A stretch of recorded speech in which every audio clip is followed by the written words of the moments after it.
தினமும் மார்க்கெட்டுக்கு போயிட்டு ஃப்ரெஷ்ஷாக கலர்ஃபுல்லாக பளபளன்னு இருக்கிற காய்கறிகளையும் பழங்களையும் வாங்கிட்டு வந்து நம்ம சாப்பிட்றோம்.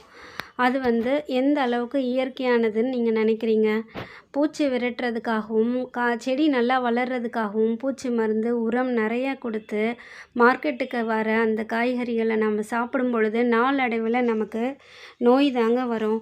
அதனால் நம்மளால் முடிஞ்ச அளவுக்கு ஒரு சிறு பகுதியாவது ஒரு காய்கறி பழம் இல்லை ஒரு கீரையாவது நாமளே வளர வச்சு சாப்பிட்றது ரொம்ப சிறந்ததுங்க.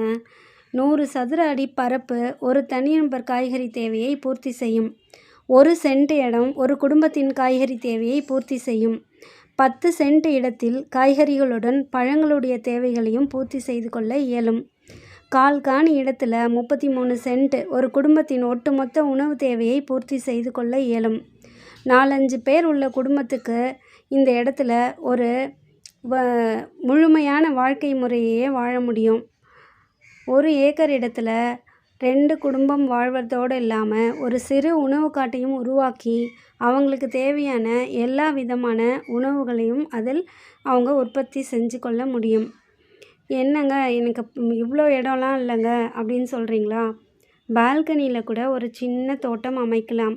அதில் கொஞ்சமாக சூரிய ஒளி பட்டுதுன்னா கூட போதுங்க. நீங்கள் அந்த இடத்துல அந்த ஹெர்ப்ஸ் அப்படின்னு சொல்கிற மூலிகைகளும் க்ரீன்ஸுன்னு சொல்கிற கீரைகளையும் நம்ம வளர்க்கலாம். கொஞ்சம் சூரிய ஒளியிலே இந்த மூலிகைகளும் கீரைகளும் வளரும் தன்மை இருக்குது.